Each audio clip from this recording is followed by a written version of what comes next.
안녕하세요. 마음과 마음이 이어지는 소리의 행복한 나무입니다.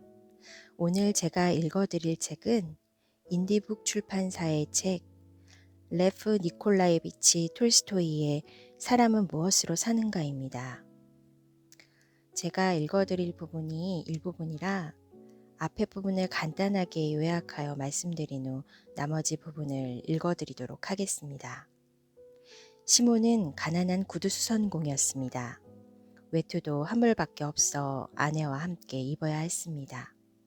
그마저도 낡고 헤어져 새 양가죽 외투를 장만해야겠다고 생각합니다. 그러던 어느 날 새 양가죽 외투를 사기 위해 손님들이 빌린 돈과 외상값을 받으러 마을로 갑니다. 그런데 농부들은 시몬에게 외상값을 주기는커녕 온갖 변명을 하며 돈을 제대로 주지 않고 시몬이 수선해준 구두 고침값 20코페이카만을 줄 뿐이었습니다. 하는 수 없이 외상으로 외투를 사려고 했지만 상인은 시몬을 믿으려 하지 않았습니다. 마음이 몹시 상한 시몬은 20코페이카로 몽땅 보드카를 사 마시고 투덜대며 집으로 돌아가던 중 교회 옆에서 벌거숭이 남자를 발견합니다. 그는 남을 도와줄 형편이 안 된다고 여겨 무시하고 지나치려 했지만 그를 불쌍히 여기고 외투를 입혀 집으로 데려옵니다. 시몬의 아내 마트료나는 남편이 좋은 양가죽을 사올 수 있을지 혹시 속지는 않을지 걱정하며 기다리고 있는데 돈은커녕 술에 취해 낯선 남자를 데리고 집으로 들어옵니다. 마트료나는 그 모습을 보고 화가 치밀어 내쫓으려 했지만 당신에겐 신의 사랑이 없냐는 시몬의 말에 마음을 바꿔 식사를 대접합니다. 그 남자는 자신의 이름이 미카엘임을 알려주고 자신에 대해서는 말하지 않습니다. 시몬은 미카엘에게 구두수선 일을 가르쳐 주었고 시몬과 함께 살며 일했습니다. 미카엘이 시몬과 함께 산 지 1년이 되던 어느 날 한 신사가 고가의 가죽을 보여주며 1년이 지나도 모양이 변하지 않고 꿰맨 데가 터지지 않는 장화를 만들라고 합니다. 미카엘은 무슨 이유인지 부유한 신사를 보고 미소 짓더니 곤란해하는 시몬에게 그 일을 맡으라고 하고 부드러운 실내화를 만들게 됩니다. 시몬은 그동안 실수 한 번 없던 미카엘이 실수를 한 줄 알고 자신의 일을 망쳤다며 비난을 하는데 장화를 주문한 부유한 신사의 하인이 찾아와 주인이 돌아가셨다며 더 이상 장화가 필요치 않으니 시신에게 신길 부드러운 실내화를 급히 만들어 달라고 합니다. 이에 미리 만들어둔 실내화를 건네주고 하인은 받아들고 그곳을 떠납니다. 지금부터 그 다음 이야기를 읽어드리겠습니다. 해가 바뀌고 또 바뀌어 이제 미카엘은 시몬과 함께 6년째를 보내고 있었다. 미카엘은 전과 다름없는 생활을 했다. 아무데도 나가지 않았고 꼭 필요한 말만 했으며 6년이라는 세월 동안 딱 2번 미소를 지었다. 한 번은 마트료나가 음식을 주었을 때였고 두 번째는 그 부유한 신사가 그들의 오두막집에 찾아왔을 때였다. 시몬은 미카엘에게 더욱 만족했다. 이제 미카엘에게 어디서 왔는지 절대 묻지 않았고 미카엘이 떠나지 않을까 걱정할 뿐이었다. 하루는 온 식구가 집에 있었다. 마트료나는 화덕에 솥을 올려놓고 있었고 아이들은 의자를 따라 뛰어다니며 창밖을 내다보고 있었다. 시몬은 한쪽 창가에서 구두를 꿰매고 미카엘은 다른 쪽 창가에서 뒤축을 붙이고 있었다. 아이들 중 하나가 미카엘에게 달려왔고 미카엘의 어깨에 기대어 창밖을 바라보았다. 미카엘 아저씨, 저기 좀 보세요. 귀부인하고 작은 여자아이들이 있어요. 이쪽으로 오는 것 같은데요? 그런데 여자아이 하나가 다리를 절어요. 아이가 그렇게 말하자 미카엘이 하던 일을 멈추고 창문으로 고개를 돌려 밖을 내다보았다. 시몬은 깜짝 놀랐다. 미카엘은 절대 창밖을 내다보는 법이 없었는데 이번에는 창문에 얼굴을 바싹 들이대고 뭔가를 응시하고 있었다. 시몬 역시 창밖을 내다보았다. 옷을 잘 차려입은 여자가 털가죽 외투에 양털 쇼를 걸친 작은 여자아이 2명을 데리고 정말로 자신의 오두막집을 향해 걸어오고 있었다. 여자아이들은 서로를 구분할 수 없을 만큼 닮아 있었지만 한 아이의 왼쪽 다리가 불구라 절뚝거리는 점이 달랐다. 여자는 오두막집 어귀에 들어섰다. 그리고 출입문이라고 생각하는 곳에서 걸쇠를 찾아 들어올리고 문을 열었다. 여자는 두 아이들을 먼저 들여보내고 뒤따라 오두막집 안으로 들어왔다. 여러분 안녕하세요. 어서 오세요. 뭘 도와드릴까요? 시몬이 물었다. 여자는 탁자 옆에 앉았다. 작은 두 여자아이들은 오두막집에 있는 낯선 사람들이 두려운 듯 여자에게 꼭 붙었다. 이 아이들에게 봄에 신길 가죽신이 필요해서요. 그렇게 작은 신발을 만들어 본 적은 없지만 할 수 있습니다. 이음매에 테를 두르거나 목을 접을 수 있고 리넨으로 안감을 댄 신으로 말이죠. 여기 있는 미카엘은 솜씨가 뛰어나거든요. 시몬은 흘끗 미카엘을 보았다. 미카엘이 일을 멈추고 두 눈을 작은 여자아이들에게 고정한 채 앉아 있었다. 그 모습은 시몬을 놀라게 했다.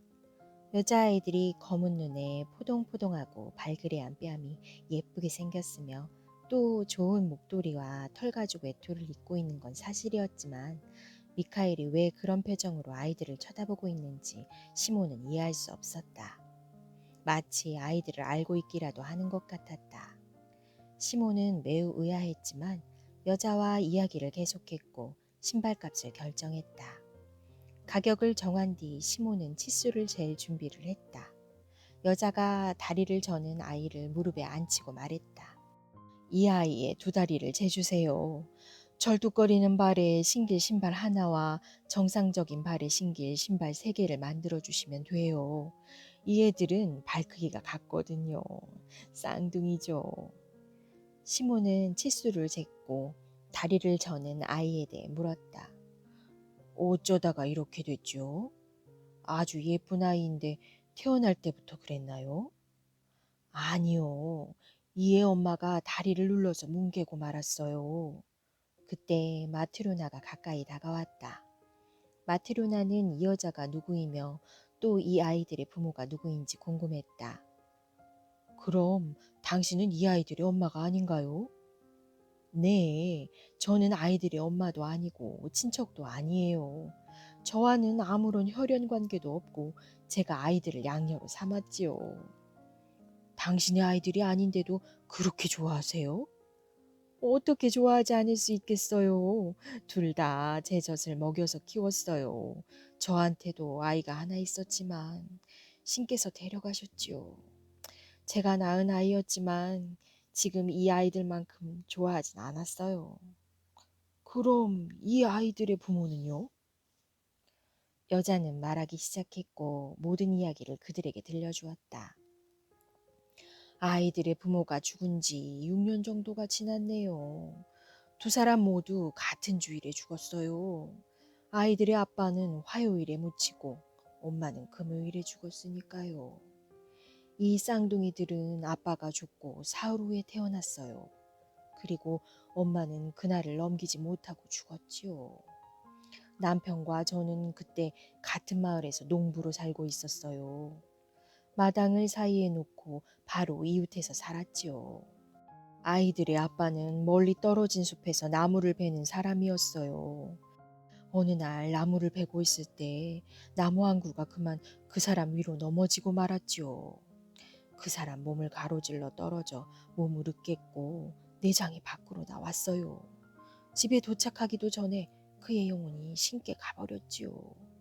그 주에 그의 아내가 이 쌍둥이들을 낳았어요. 가엾게도 혼자였지요. 옆에 아무도 없었으니까요. 아이들의 엄마는 혼자서 쌍둥이를 낳고 혼자서 죽음을 맞이했어요. 다음 날 아침 제가 그 집에 가서 오두막집 문을 열었을 때 아이들의 불쌍한 엄마는 이미 차갑게 굳어 있었어요. 죽어갈 때 이 아이 위로 굴러서 다리를 뭉개고 말았지요.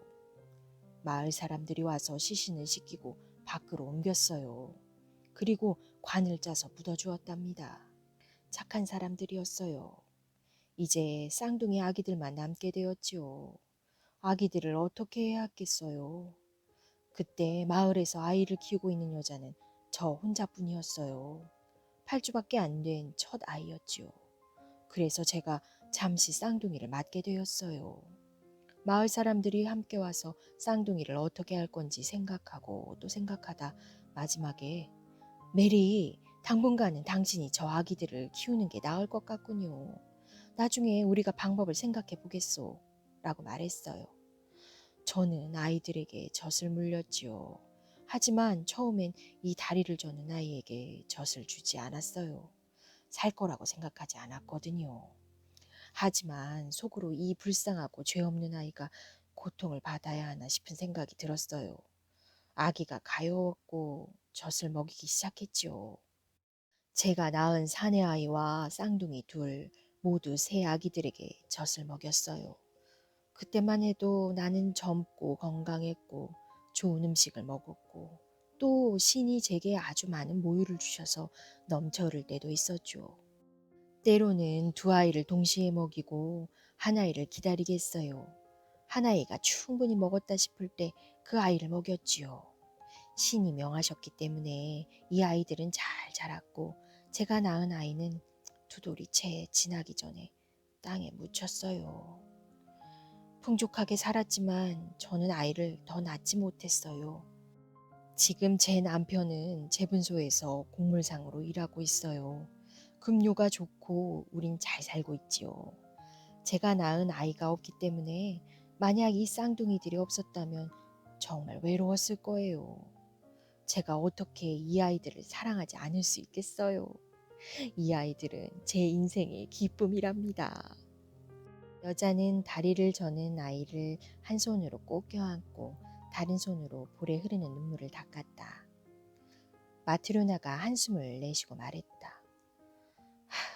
사람은 아버지나 어머니 없이 살지는 몰라도 신 없이는 살 수 없다는 격언이 사실이에요. 그들은 함께 이야기했고 그때 갑자기 미카엘이 앉아있는 한쪽 구석에서 마른 번개가 치는 것처럼 오두막집 전체가 환하게 밝아졌다. 모두 미카엘과 미카엘이 앉아있는 곳을 바라보았다. 미카엘은 손을 무릎 위에 포개고 위를 올려다보며 미소를 지었다. 여자는 아이들을 데리고 떠났다. 미카엘은 의자에서 일어나 일감을 내려놓고 앞치마를 벗었다. 그러고 나서 시몬과 마트로나에게 머리를 숙여 인사한 다음 말했다. 안녕히 계십시오. 신께서 저를 용서하셨습니다. 두 분이 했던 잘못에 대해서도 용서를 구했습니다. 시몬과 마트로나는 미카엘의 몸에서 나오는 빛을 보았다. 시몬이 일어서서 미카엘에게 고개를 숙이며 말했다. 미카엘, 당신은 평범한 사람이 아니며 당신을 머물게 하거나 자세한 것을 물을 수 없다는 걸 알겠습니다. 이것만 말씀해 주십시오. 제가 당신을 발견하고 집으로 데려왔을 때 당신은 침울했습니다. 그러나 제 아내가 음식을 내오자 아내를 보고 미소를 지으며 더 밝아진 이유가 무엇인가요? 그 부유한 남자가 와서 장화를 주문했을 때 다시 미소를 짓고 더욱 밝아진 이유는 무엇이지요? 그리고 지금 여자분이 어린아이들을 데려왔을 때 세 번째로 미소를 짓고 이렇게 환히 밝아진 이유가 무엇입니까? 미카엘, 왜 당신의 얼굴이 그토록 빛나고 왜 그렇게 세 번 미소를 지었는지 말씀해 주십시오. 그러자 미카엘이 대답했다. 제게서 나오는 빛은 제가 벌을 받았으나 이제 신께서 저를 용서해 주셨기 때문입니다. 그리고 제가 세 번 미소를 지은 것은 신께서 세 가지 진리를 배우도록 저를 이곳에 보내셨고 제가 그 세 가지를 배웠기 때문입니다. 첫 번째 진리는 당신의 아내가 절 동정했을 때 배웠고 그래서 처음으로 미소를 지었지요. 두 번째 진리는 그 부유한 남자가 장화를 주문했을 때 배웠고 그래서 다시 미소를 지었습니다. 그리고 지금 그 작은 여자아이들을 보면서 세 번째이자 마지막 진리를 배웠고 세 번째로 미소를 지은 것입니다. 미카엘, 신이 왜 당신을 벌하신 거죠? 그리고 그 세 가지 진리가 무엇인지도 알고 싶습니다. 이에 미카엘이 대답했다. 제가 신의 말씀에 따르지 않았기 때문에 벌하신 것입니다. 저는 하늘에 있는 천사였고 신의 말을 거역했습니다. 신은 제게 한 여자의 영혼을 데려오게 하셨지요. 저는 지상으로 내려왔고 홀로 누워있는 병든 여자를 보았습니다. 그 여자는 막 쌍둥이 여아를 낳았지요. 아기들이 어머니 옆에서 힘없이 움직였지만 여자는 아기들을 가슴까지 안아 올릴 수 없었습니다. 여자는 저를 보았고 신께서 자신의 영혼을 데려가기 위해 절 보냈다는 걸 깨달았지요. 여자가 눈물을 흘리며 말했습니다. 신의 전사님, 제 남편은 나무에 깔려 죽었고 바로 얼마 전 땅에 묻혔습니다. 저에게는 자매도 친척도 어머니도 없습니다. 고아가 된 제 아이들을 보살필 사람이 아무도 없어요. 제 영혼을 데려가지 말아주세요. 제 아이들을 먹이고 키워서 제 힘으로 설 수 있게 할 때까지 살게 해주세요. 아이들은 아버지나 어머니 없이는 살 수 없어요. 저는 여자의 말을 귀 기울여 들었습니다. 그리고 한 아이를 가슴에 다른 아이를 팔에 안겨주고 하늘에 계신 신께 돌아갔습니다. 신 앞에 나아가 말씀드렸지요. 그 어머니의 영혼을 데려올 수 없었습니다. 남편이 나무에 깔려 죽고 쌍둥이를 낳았는데 아이들을 먹이고 키워서 제 힘으로 설 수 있게 할 때까지 자신의 영혼을 데려가지 말아달라고 간언했습니다. 그리고 아이들은 아버지나 어머니 없이는 살 수 없다고 말했습니다. 저는 그 여자의 영혼을 데려오지 않았습니다. 그러자 신께서 말씀하셨죠. 가서 그 어머니의 영혼을 데려오고 3가지 진리를 배워라. 사람에게 무엇이 있고 사람에게 무엇이 주어지지 않았으며 사람이 무엇으로 사는지를 배워라. 이것들을 배웠을 때 너는 다시 천상으로 올라오게 될 것이다. 저는 다시 지상으로 내려와 그 어머니의 영혼을 불렀습니다. 갓난아이들이 여자의 가슴에서 떨어졌지요. 여자의 육신이 침상 위에서 굴렀고 한 아기의 다리를 비틀었습니다. 저는 여자의 영혼을 신께 데려가기 위해 마을 위로 날아올랐습니다. 하지만 바람이 저를 붙잡았고 날개가 축 처지면서 떨어져 나갔습니다. 여자의 영혼이 홀로 신께 날아가는 동안 저는 지상으로 떨어졌지요. 시몬과 마트로나는 자신들과 함께 산 사람이 누구이며 자신들이 누구에게 옷을 주고 음식을 주었는지 알게 되었다. 2사람은 경외와 기쁨으로 눈물을 흘렸다. 그러자 천사가 말했다. 저는 벌거숭이로 들판에 홀로 있었습니다. 인간이 되기 전까지는 인간에게 필요한 것들과 추위와 배고픔을 전혀 알지 못했지요. 굶주리고 얼어붙고 무엇을 해야 할지 몰랐습니다. 들판 가까이 신을 위해 지어진 교회를 보았고 피난처를 찾길 바라며 그곳으로 갔습니다. 하지만 잠겨 있어서 안으로 들어갈 수 없었지요. 그래서 최소한 바람이라도 피하기 위해 교회 뒤로 가서 앉았습니다. 저녁이 가까워왔지요. 저는 굶주리고 얼어붙고 고통 속에 있었습니다. 갑자기 한 남자가 길을 따라 걸어오는 소리가 들렸습니다. 장화 한 켤레를 들고 혼잣말을 하고 있었지요. 사람이 된 후 처음으로 보는 사람의 얼굴이었는데 끔찍해서 고개를 돌렸습니다. 남자는 겨울 추위로부터 자신의 몸을 어떻게 감싸고 아내와 아이들을 어떻게 먹여 살릴 것인지 혼자 중얼거렸습니다. 저는 생각했지요. 나는 추위와 배고픔으로 죽어가고 있는데 여기 있는 남자는 오직 자신과 아내와 입으로 그리고 자신들이 먹을 것만을 생각하고 있구나. 저 사람은 나를 도울 수 없어. 남자는 저를 보고 눈살을 찌푸리더니 더욱 끔찍한 표정이 되어 다른 쪽으로 지나가 버렸습니다. 제가 절망하고 있을 때 돌연 남자가 되돌아오는 소리가 들렸지요. 저는 고개를 들었지만 남자를 알아보지 못했습니다. 그 전까지 남자의 얼굴에서 죽음을 봤지만 이제 그는 살아있었고 저는 그에게서 신의 존재를 느꼈습니다. 남자는 제게 다가와 옷을 입혀주고 저를 그의 집으로 데려갔습니다. 집 안으로 들어가자 한 여자가 나와서 말하기 시작했지요. 그 여자는 남자보다 더욱 끔찍했습니다. 죽음의 혼이 여자의 입에서 나왔고 여자 주위에 퍼져 있는 죽음의 악취 때문에 숨을 쉴 수가 없었지요.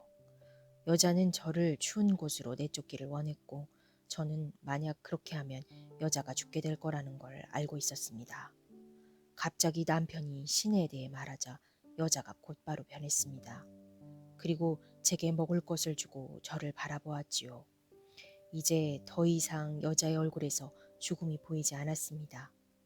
여자는 살 수 있었고 저는 그녀에게서 다시 신을 보았습니다. 그때 신이 하신 첫 번째 말씀을 기억합니다.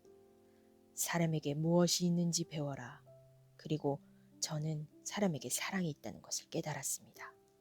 신께서 제게 약속하신 것을 이미 보여주기 시작하셨기 때문에 저는 기뻤습니다.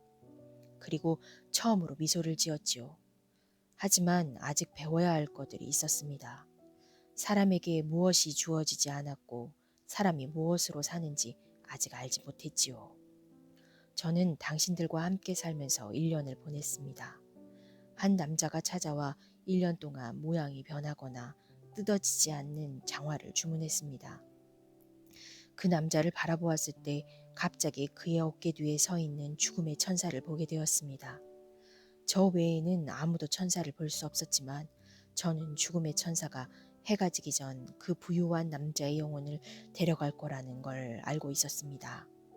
속으로 생각했지요. 저 남자는 앞으로의 1년을 준비하고 있지만 자신이 저녁이 되기 전에 죽는다는 것을 모르고 있어. 저는 신의 두 번째 말씀을 기억했습니다. 사람에게 무엇이 주어지지 않았는지 배워라. 저는 사람에게 무엇이 있는지 이미 배웠습니다. 그리고 이제 사람에게 무엇이 주어지지 않았는지를 알게 되었지요. 사람에게는 자신에게 필요한 것을 아는 힘이 주어지지 않았습니다. 저는 두 번째로 미소를 지었습니다. 제 동료인 천사를 보게 되어 기뻤고 또한 신께서 제게 두 번째 배움을 보여주셨기에 기뻤습니다. 그러나 여전히 모르는 것이 있었지요. 사람이 무엇으로 사는가는 알지 못했습니다. 저는 신께서 마지막 배움을 드러내실 때까지 계속 살았습니다. 6년째가 되는 해 그 쌍둥이 아이들이 여자와 함께 찾아왔습니다. 저는 그 아이들을 알아보았고 아이들이 어떻게 살아있게 되었는지 들었습니다. 이야기를 듣고 나서 생각했죠. 아이들의 어머니는 내게 아이들을 위해 살게 해달라고 간청했었어. 그리고 난 아이들은 아버지나 어머니가 없이는 살 수 없다는 말을 믿었지. 그러나 아무런 관계도 없는 사람이 아이들을 보살피고 키웠구나. 여자가 자신이 낳지도 않은 아이들에게 사랑을 보이며 아이들을 위해 눈물을 흘릴 때 저는 그 여자에게서 살아있는 신을 보았고 사람이 무엇으로 사는지 알게 되었습니다. 그리고 신께서 제게 마지막 배움을 보여주시고 절 용서하셨다는 걸 알았습니다. 그때 세 번째로 미소를 지었지요. 천사의 몸에서 옷이 벗겨졌고 그의 몸이 빛으로 덮여 눈으로 바라볼 수가 없었다. 천사의 목소리가 점점 커져서 마치 그가 아닌 하늘에서 들려오는 소리 같았다. 천사가 말했다. 저는 모든 사람이 자신을 위한 걱정이 아니라 사랑으로 산다는 것을 배웠습니다. 어머니는 자신의 아이들이 살기 위해 무엇이 필요한지 알지 못했습니다. 부유한 남자는 자신에게 무엇이 필요한지 알지 못했습니다. 어떤 사람도 저녁이 다가올 때 자신의 육신을 위해 장화가 필요할 것인지 아니면 자신의 시신을 위해 실내화가 필요할 것인지 알지 못합니다. 사람이 되었을 때 저는 제 자신을 돌보는 것이 아니라 지나가는 사람이 베푼 사랑 때문에 그리고 그와 그의 아내가 저를 불쌍히 여기고 사랑했기 때문에 살 수 있었습니다. 고아들은 그들을 낳아준 어머니의 보살핌이 아니라 그들을 불쌍히 여기고 사랑했던 한 낯선 여자의 가슴 안에 있는 사랑 때문에 살 수 있었습니다. 그리고 모든 사람은 그들 자신의 행복을 위한 생각이 아니라 사람에게 존재하는 사랑 때문에 사는 것입니다. 저는 신이 사람에게 생명을 주시고 그들이 살기를 바라신다는 걸 알고 있었고 이제 그 이상의 것을 이해하게 되었습니다. 신은 사람이 떨어져서 사는 것을 바라지 않으시며 그리하여 저마다 자신에게 무엇이 필요한지 드러내지 않으신다는 걸 알게 되었습니다. 신은 사람이 하나가 되어 살기를 원하시며 그리하여 각각의 사람들에게 모두를 위해 무엇이 필요한지 드러내신다는 걸 알게 되었습니다. 비록 그들이 자신을 위한 걱정으로 사는 것처럼 보이지만 실은 그들이 사랑에 의해서만 산다는 것을 이제 이해했습니다. 사랑이 있는 사람은 신 안에 있고 신은 그 사람 안에 있습니다. 신은 사랑이기 때문입니다. 천사가 신을 찬양하는 노래를 부르자 오두막집이 천사의 목소리로 진동했다. 지붕이 열리고 불기둥이 지상에서 하늘로 솟았다. 시몬과 마트료나와 아이들은 바닥에 쓰러졌다. 천사의 어깨에 날개가 펼쳐지더니 천사는 천상으로 올라갔다. 시몬이 의식을 되찾았을 때 오두막집은 이전 그대로였고 집 안에는 시몬의 가족만이 있었다.